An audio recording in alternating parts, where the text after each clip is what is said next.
जब भी कोई कत्ल का मामला सामने आता है तो उसमें कत्ल किसका हुआ अगर पुलिस को ये पता चल जाता है तो कातिल तक पहुंचने के लिए पुलिस को बहुत ज़्यादा मेहनत नहीं करनी पड़ती।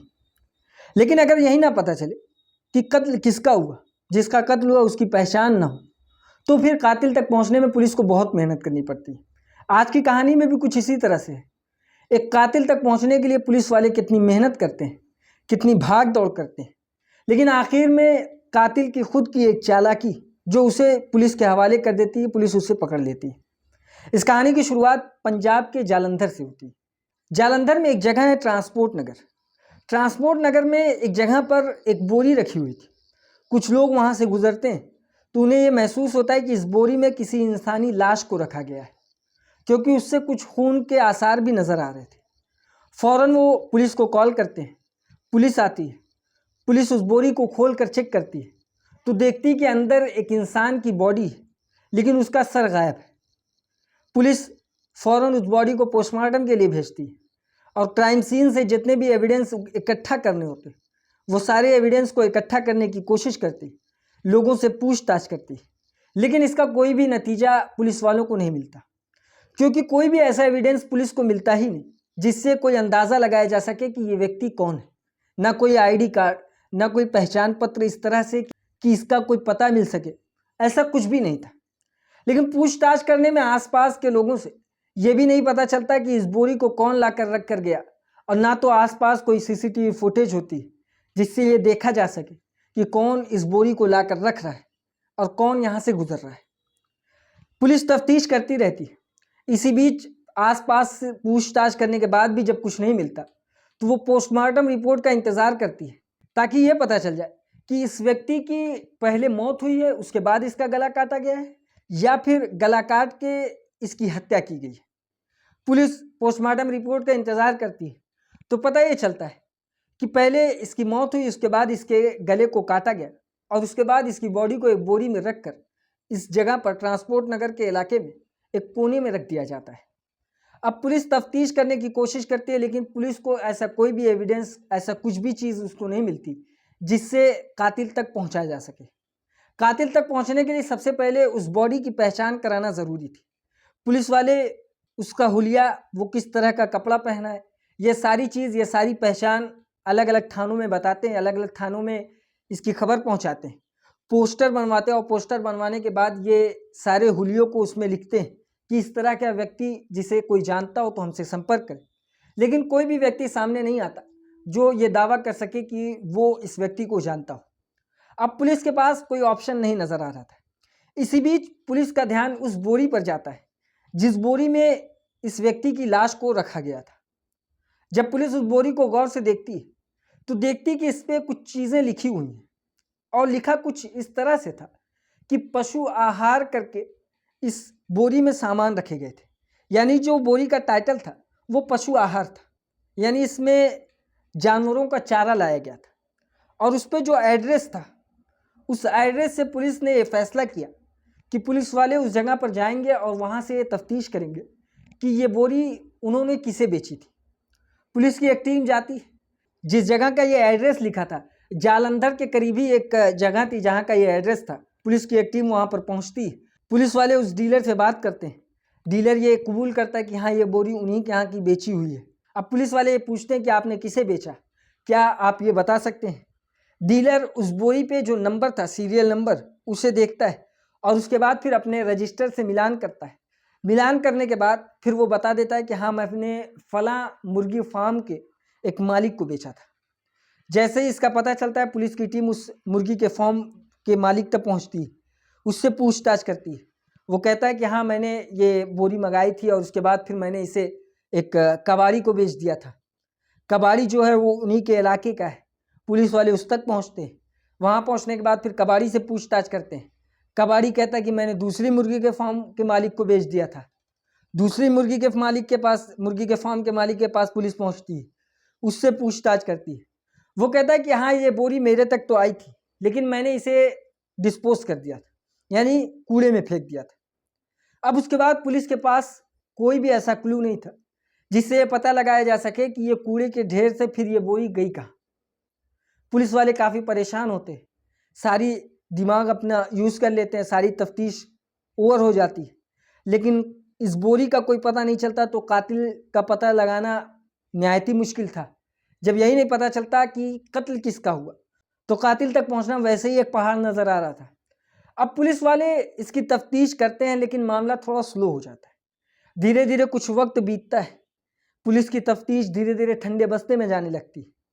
इसी बीच उसी थाने में, जिस थाने में इस व्यक्ति की तलाश हो रही थी, जिस थाने में ये लाश मिली, जहाँ पर ये कंप्लेन थी, उसी थाने में एक महिला आती है और वो महिला उस थाने में एक कंप्लेन लिखवाती है कि उसके पति लगभग महीनों से लापता हैं। वो उनकी तफ्तीश कर रही, खोजबीन कर रही, लेकिन उनका कोई भी पता नहीं चल रहा है। वो गांव गई थी, जिसका गांव यूपी के कानपुर था। वो वहां गई थी, वहां से कई बार फ़ोन करने की कोशिश की, लेकिन उनका कोई भी कॉल नहीं लग रहा था। तो वो परेशान होकर गांव से यहाँ पर आई है। अब वो अपने पति को खोज रही है। पुलिस वाले पहले गुमशुदगी की रिपोर्ट लिखते हैं, फिर उन्हीं पुलिस वालों में से एक पुलिस वाले को याद आता है कि एक सरकटी लाश उन्हें मिली थी, जिसकी पहचान अभी तक नहीं हुई। हो सकता है वो इसी का पति हो। तो वो उससे हुलिया पूछता है, तो हुलिया वो जो बताती है वो चेहरे का ही बताती है, जबकि इस लाश का चेहरा ही गायब था। अब उसके बाद पुलिस वाले पूछते हैं कि वो किस तरह का कपड़ा पहना था। तो जो पुलिस वाले उस बॉडी से कपड़ा उतारे थे, उस कपड़े को वो लाकर उसकी पत्नी को, यानी जो महिला आई थी, उसे दिखाते हैं।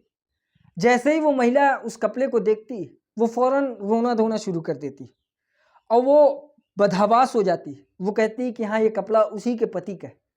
अब पुलिस वाले उसे समझाते हैं, बुझाते हैं, उसे ठंडा करते हैं। अब ये गुमशुदगी की रिपोर्ट कत्ल के मामले में तब्दील हो जाती है, 302 का मुकदमा दर्ज हो जाता है। अब ये सब होने के बाद पुलिस वाले उसे घर भेजते हैं और कहते हैं कि आप घबराइए मत, हम इसकी तफ्तीश कर रहे हैं। तफ्तीश में अब ये तो पता चल गया था कि आखिर ये व्यक्ति कौन है।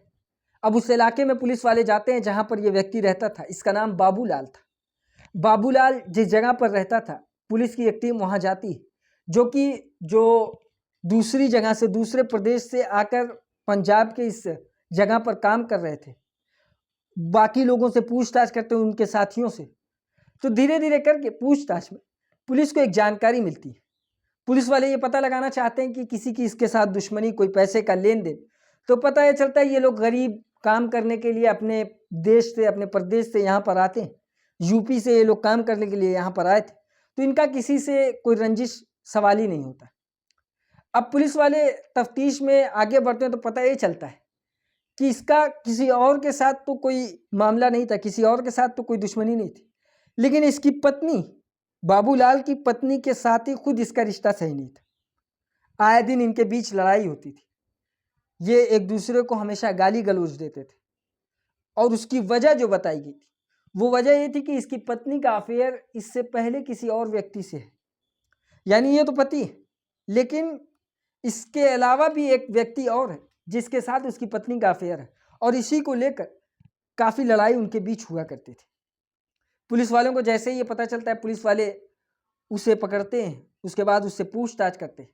शुरुआत में वो इन सारी चीज़ों से इनकार करती है, लेकिन जब पुलिस वाले सख्ती से पूछताछ करते हैं तो वो एक एक चीज़ कबूल करने लगती है। वो सारी स्टोरी सुनाती है कि आखिर उस रात हुआ क्या था, किस तरह से उसने अपने पति को कत्ल किया, क्यों किया, उसके साथ कौन था। ये सारी चीज़ें वो पुलिस को बताती है। शुरुआत इस तरह से होती है कि 7 फरवरी को ये अपने घर में उसी तरह से डेली रूटीन के हिसाब से काम करने के बाद आता है, और उसके बाद यही दूसरे अफेयर को लेकर इसके और इसके पत्नी के बीच इसकी लड़ाई होती है। इसी लड़ाई के बीच इनके बीच काफ़ी ज़्यादा हाथापाई होती है। हाथापाई होने के बाद लड़ाई छूट जाती है। अब इसका पति बाबूलाल अपनी जगह पर, जिस जगह पर वो सोता था, उस जगह पर जाकर सो जाता है। उसके बच्चे, जो कि 3 बच्चे थे, वो अलग कमरे में सोए थे। इसी बीच उसकी पत्नी और उसका जो बॉयफ्रेंड था, उसका आशिक, ये दोनों मिलकर इस व्यक्ति का गला घोंटते हैं, तकिए से इसका मुंह दबाते हैं, और उसके बाद जब इसकी मौत हो जाती है तो फिर इसकी गर्दन को इसके धड़ से अलग करके उस गर्दन को ये लेकर जाते हैं उसी इलाके की कुछ दूरी पर एक गांव। उस गांव में एक गड्ढा खनते हैं सन्नाटे इलाके में। उस गड्ढे में इस सर को वो दफना कर चले आते हैं। उसके बाद फिर इसकी बॉडी को एक बोरे में रखते हैं। उस बोरे में रखने के बाद फिर ये ट्रांसपोर्ट नगर यहाँ पर लाते हैं और उस कोने में छोड़कर वो वहाँ से फरार हो जाता है। पुलिस जैसे ही ये सारी कहानी सुनती है, उसके आशिक को भी गिरफ्तार करती है और इन दोनों को जेल भेजती है। इस तरह से इसकी चालाकी, जो इसने खुद ये सोचकर पुलिस स्टेशन में पहुंची कि मैं जाऊंगी अपनी पति की गुमशुदगी की रिपोर्ट लिखाऊंगी, तो शायद मेरी तरफ कोई शक ना होता।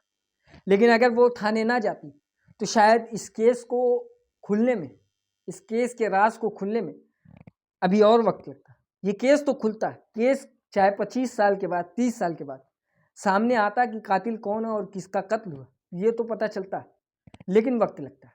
लेकिन कातिल खुद एक चालाकी करने की नीयत से वो खुद थाने में पहुंच गया और वो गुमशुदगी की रिपोर्ट लिखाता है, और इसी के बाद फिर पुलिस की तफ्तीश तेज होती है, जिसके बाद ये सारी स्टोरी निकलकर सामने आती। ये थी आज की कहानी। इसी तरह की और कहानी सुनने के लिए हमारी इस वीडियो को लाइक करें, हमारे चैनल को सब्सक्राइब करें और बेल आइकन को ज़रूर दबाएं।